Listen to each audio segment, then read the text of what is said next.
Texas reaches the magic number 6 in the win column. Now they got a chance to play spoiler on Thanksgiving Day. We'll discuss all this and much more coming up on College Crossfire.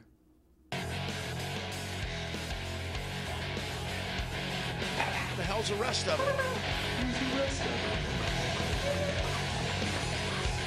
Taylor's not even here to defend himself. I'm so excited.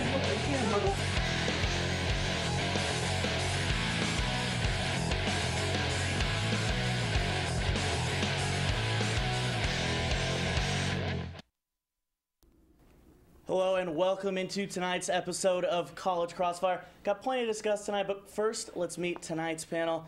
Got a bunch of veteran panelists on the show here today. We got Jett Beachum, last week's champion, Zach Head. Haven't been on in a while, but good to have you on, Zach. And Mark Skol, I believe, making a second or third appearance, fellas. Thanks for coming on the show. We're going to begin tonight with the bowl-eligible Texas football team.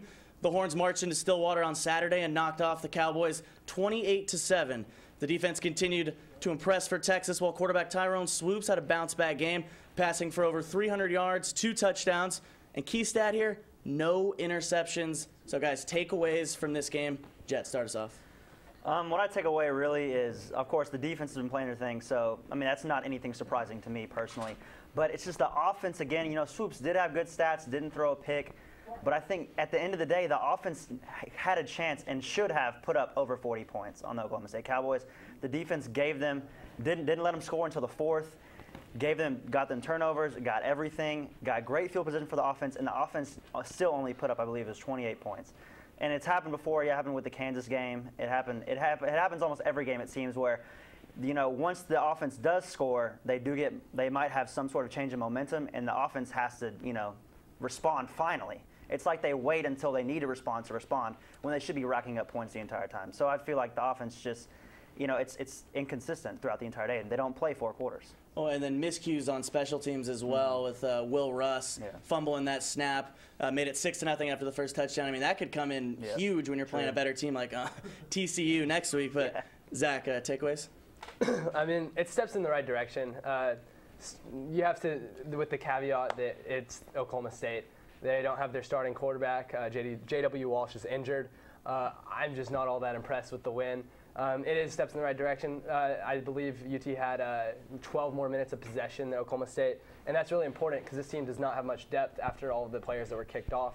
And so whenever the offense is able to control the ball, keep the defense off the field, let them rest, the defense is a lot more fresh and able to dominate as they've been doing all season. We've seen it since Baylor. Since they played Baylor in just about every game. They start really strong, play a great first half, and then just peter out in the second half. Man, everyone unimpressed so far. Mark, what do you think? I was actually pretty impressed by the win. I think the future in Austin for Texas football looks bright. I think the defense is elite under Charlie Strong, and I don't see them stopping anytime soon. When they hold supposed star running backs, Rolland and Hill, to 37 rushing yards, they're doing really well. However, I think the biggest takeaway from this game was the Texas offensive line. After what seems like 100 different starting lineups, they finally have a consistent group, and Malcolm Brown and Jonathan Gray were able to rush for 112 rushing yards. And Swoops finally has time to throw the ball, and you saw the results. He played really well, 24 for 33, 305 yards. I mean, we've seen his potential. Maybe he just needs an offensive line to block for him. That's why he's doing well.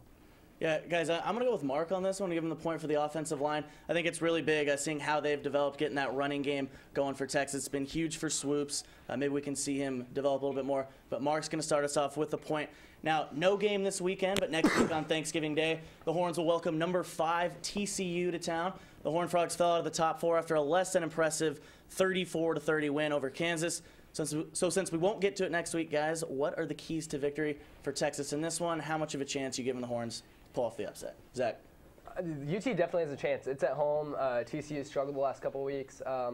I think really just looking at it, UT has to continue to hold on to the ball. You can't let TCU's offense onto the field. If this gets into a shootout, UT just doesn't have the weapons to compete. However, if they're able to run the ball, the offensive line continues to play well, as Mark mentioned, then the time of possession, if it's in UT's favor, there's definitely a chance. The defense is good. It's probably going to be, I'd argue, it's just the best defense that TCU will have played all year. I doubt it'll be a shootout like they played with Baylor, which probably be the other really good defense they've played. So UT definitely has a shot. I think TCU is still the favorite for sure, but I wouldn't count UT out. Yeah, I mean, definitely can't let it become a shootout. If that happens, Texas is probably going to be in trouble, even though TCU is struggling a little bit right now. But Mark, what do you think? I think it's Texas has a good shot of winning, but the key to the game is Texas's offense has to play like it did against Oklahoma State. The defense is going to play well like they have been all season. But if Texas is able to stay on the field, get an early lead, and then start off strong in the second half, which they haven't been, I think this is definitely a game they can win. I say it's about 55% chance they end up winning this game just because they're playing inspired football right now. TCU's not as hot as Texas is right now. And I think I like their chances. Okay. Jett? I honestly think the chances are actually slim for the Texas. Man, you're so negative. yeah, so hard on the horns, man. They're finally coming around. I have to be hard on the horns. We got something to be excited about. Because it's just every week they find it's not they haven't played one perfect game this entire season.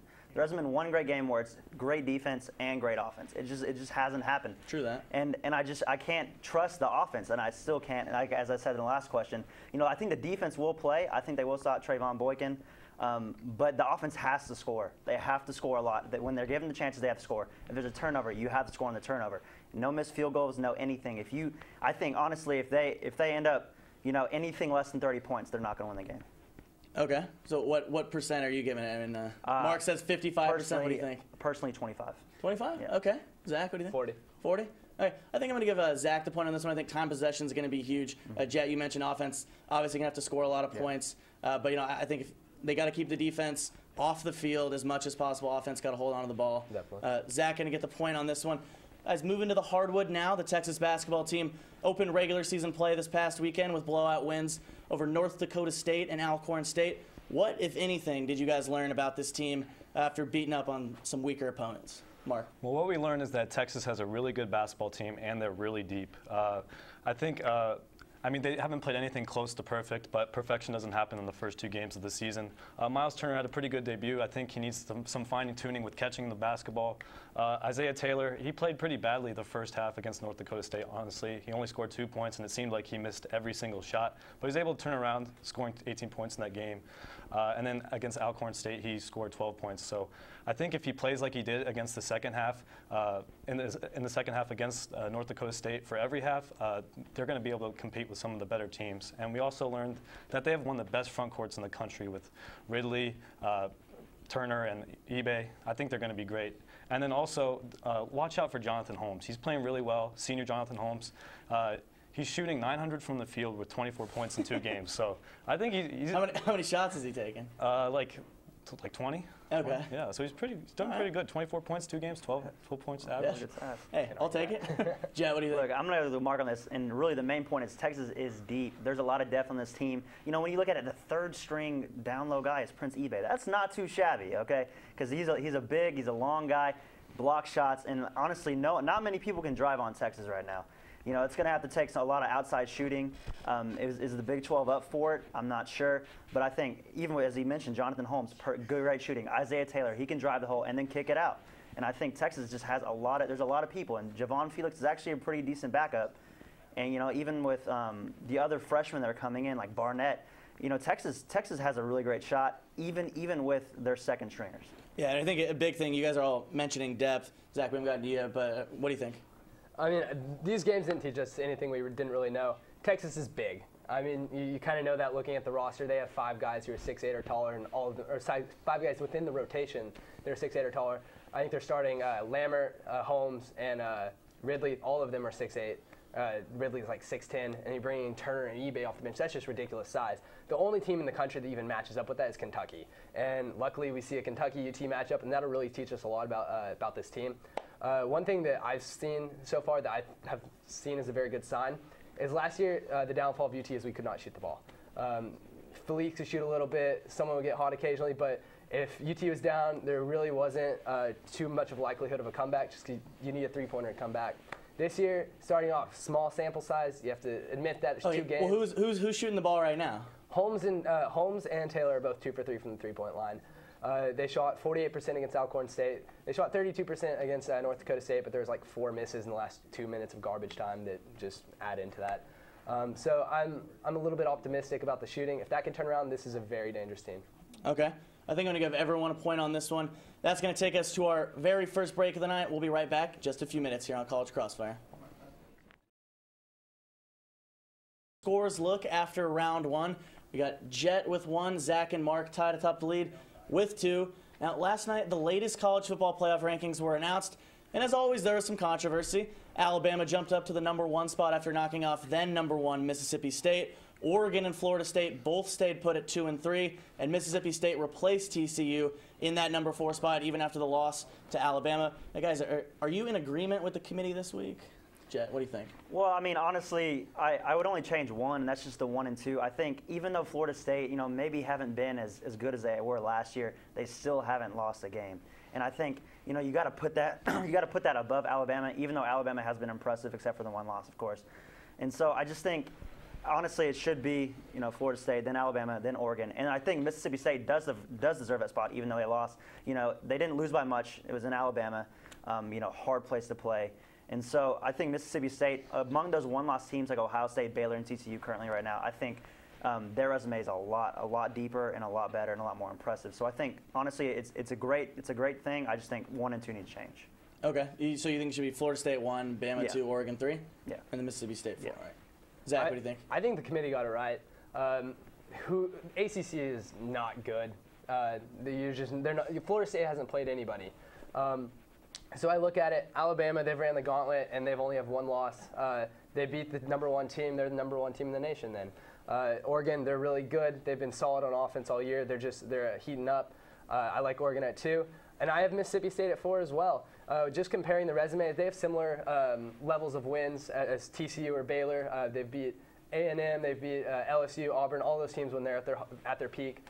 Mississippi State, it just comes down to it. Who has TCU lost to? Baylor. Who has Mississippi State lost to? Alabama. Alabama's better than Baylor, so Mississippi State's top 4.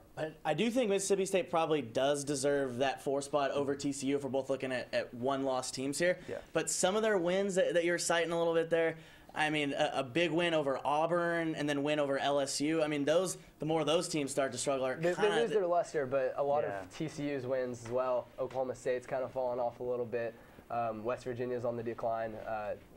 It kind of goes both ways. And we'll see how big of a 41-20 win over K-State ends up being at the end of the year. True. Mark, what do you think? I have to go with Florida State at number 1 also, and then Alabama, then Oregon, then Mississippi State. FSU hasn't lost in 2 years. They're playing, I mean, even though they haven't played anyone that great, they've come back in a bunch of games, and some teams give up. And they haven't given up yet, and they always persevere, and they always come back and win.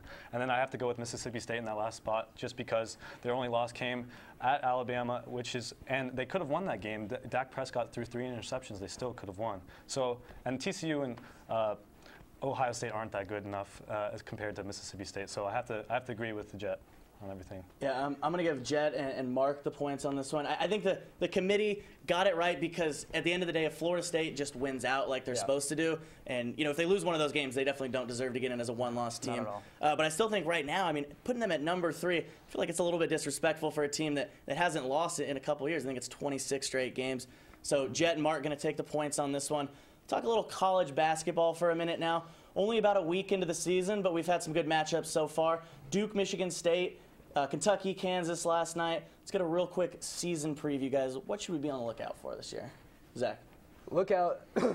It's the same teams that are always good are good again this year. We know that Kentucky is deep, the platoon system. A lot has been said about that. Duke is good. Duke brought in 4 freshmen. And this freshman class might be better than last year's. Joel Okafor is legit. He very well could win the National Player of the Year. But I would rather look at a couple other teams. I think Wisconsin should be the favorite. They have Sam Decker and Frank Kaminsky, 2 of the most seasoned and 2 of the most talented players in the nation. Both those guys can score. They can score in a variety of ways. They're seasoned. They went to, I believe, the Elite 8 last year. Wisconsin's a really good team. And then watch out for Utah. Utah has a player named DeLon Wright, who he just fills up the box score. The guy, he rebounds the ball, he passes it, he scores. Utah's sitting there I think they're 25th right now. They lost to Arizona, who's a very good team. When it comes down to it, just look out for Utah. Okay, I like that. Coming with the team that's going to fly under the radar this year. Mark, what do you got? Well, besides Texas, I'm really looking forward to watching Kentucky play this year, along with Wisconsin's 7-footer Frank Kaminsky and Duke's freshman Jalil Okafor. They're comparing Jalil Okafor already to Tim Duncan because he just knows how to use his Pretty solid comparison. Yeah, it's a pretty good comparison because he knows how to use his body well. He's definitely one and done, but he's going to lead Duke far in the tournament. And Kentucky's a powerhouse yet again. They've got like tons of first-round draft picks and Jakari Johnson, the Harrison twins, and Cauley Stein. I mean, they're stacked. And we have that platoon system. Yeah, with John Calipari leading the way, I don't see them not making the Final Four. I think it'd be disappointment if they didn't make it. And then I just think it's going to be a great season for college basketball. And then they killed Kansas too. I don't think Kansas should be in the top 10 anymore. I mean, after that embarrassment, good teams show up in big games. They didn't show up. I don't think they should be in the top 10 anymore, but I think they'll end up in the top 10 at the end of the season. Yeah, I mean, that Kansas team, a lot of inexperienced guys, losing Embiid, losing Wiggins, I mean, losing a couple other guys too. So I think that's a team that we might see, kind of like Kentucky. I mean, I think they might come on a little bit quicker, but like Kentucky last year where they had all this talent and then we saw them struggle and then finally, picked it up at the right time. Jett, what do you think? I will say this.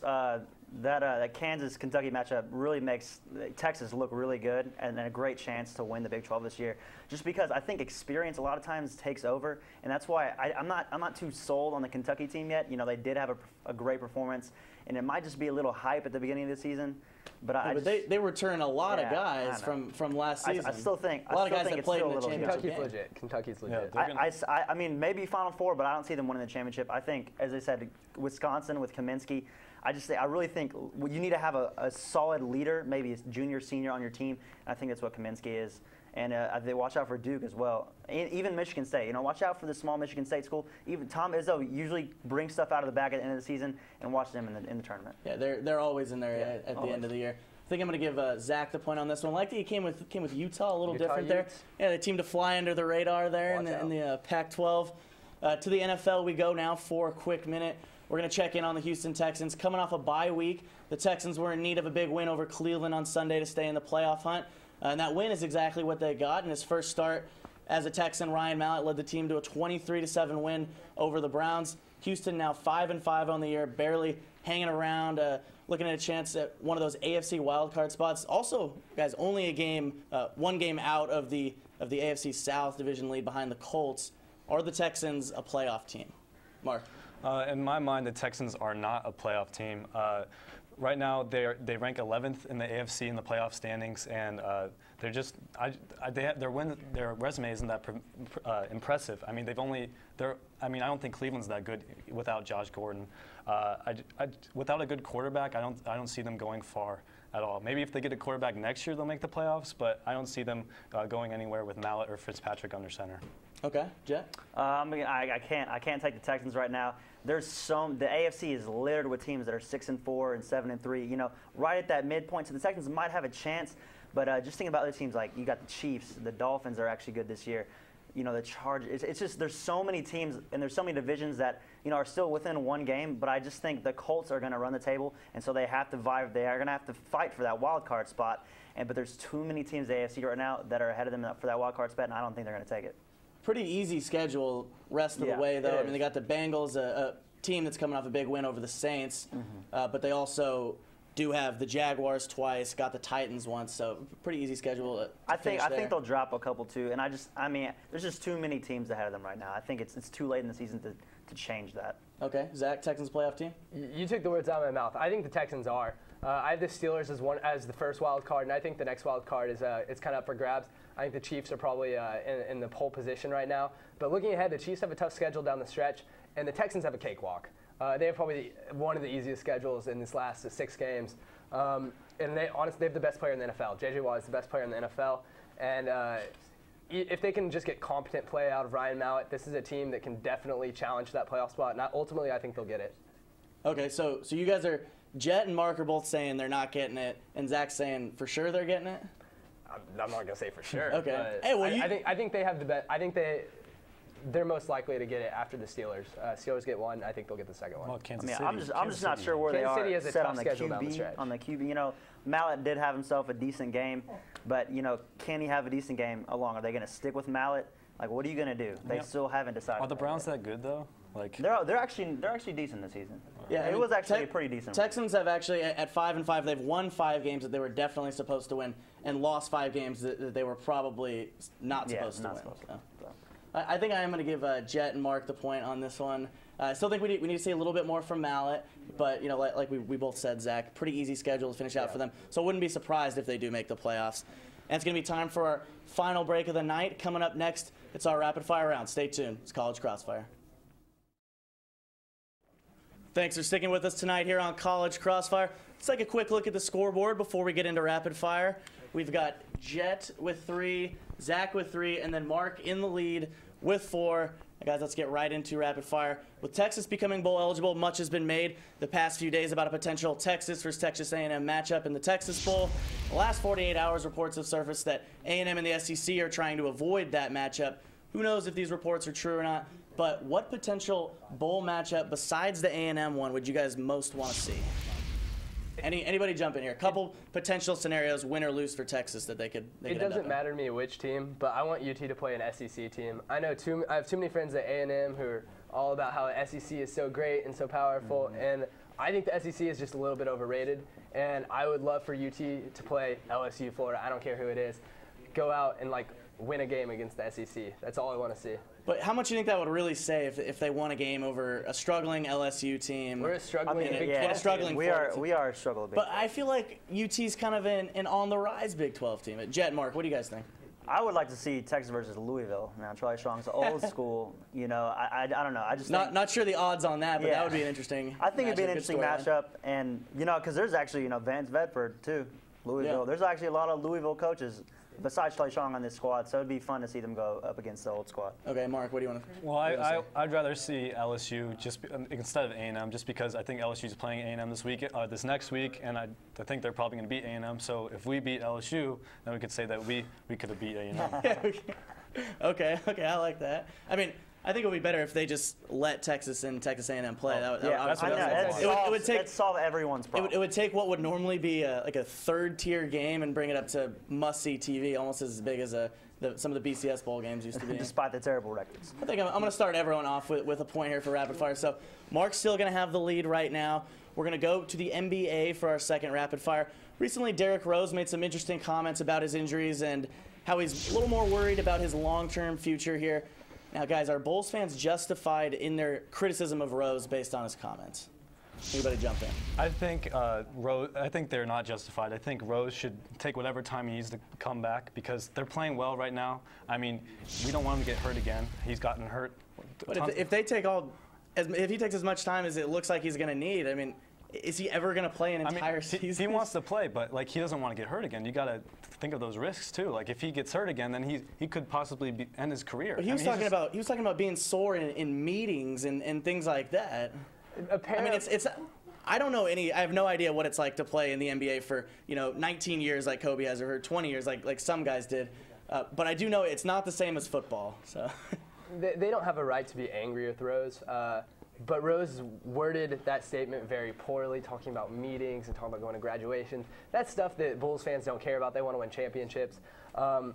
And honestly, I get it for Rose. Apparently, he's going to injure every part of his leg this season because I think he's hurt his ankles, his hamstrings, his knees. And he comes back and he just a couple sprains games later, both ankles. It's just scary to watch him at this point because he's going so fast, and you see him fall, and you're like, oh, there goes another thing. But the Bulls fans, they see that if they're watching the games. They don't have a right to be upset about that, but he should have worded it better. Okay, Jett, I mean, he's putting his body on the line for a sport. You can't control getting hurt or not. It's not like, he goes up and he's immediately looking down to not get his leg in the way. He plays hard. I think he takes it all at Chicago. He's brought him up in the playoffs before. It's unfortunate he got hurt. Now, as Zach said, he did word it very poorly. But Bulls fans, I mean, they might be aggravated, but there's really no reason you can be mad at Rose because it's something out of his control. It's completely out of his control. Now, I mean, they probably, honestly, if I was a Bulls fan, I probably wouldn't want Rose on our team anymore because I just think it's more of a burden now. I wouldn't go that far. It's more of a burden. But to me if at he's this never point. on the floor, then I mean, Jimmy Butler's playing great right now. He's a good leader, though. I mean, he grew up in Chicago. He loves the city. He wants to win for the city. I mean, he doesn't want to do. He wants to win for the city. That's why he's taking his time. So make sure. I just like to see him be a little bit more passionate about it. Maybe even fake like he's really dying to be on the court out there, kind of like Kobe was when he was injured. Yeah, he's that no emotion type of guy on the bench. That's for sure. Well, guys, I thought somebody would disagree here. I think the Bulls fans are a little bit justified in being frustrated, but I'm going to give everyone a point again on this one. Mark's got the lead by 1, so this next one's going to decide it here. And for the last rapid fire, we're going to take a look at one of the better defensive plays from this past Sunday in the NFL. And oddly enough, that play didn't actually happen on the field. It happened in the stands. Take a look here. Bengals tight end Jermaine Gresham scores a touchdown, seeks one particular Bengals fan in the stands, but the ball is intercepted by a Saints fan. And then he refused to give it back to the lady after she begged for it after. Guys, was that kind of a jerk move by the Saints fan there? What would y'all have done in that situation? Not at all. If you can get a football, get a football.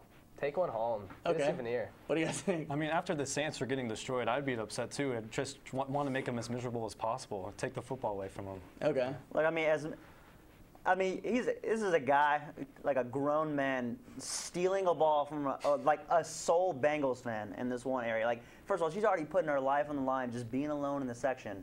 You know, getting all the hecklers, Whoa. everyone talking about her, being rough. You know, come on. And the one chance she has in life to get a ball from Huzmanzada or whoever it was.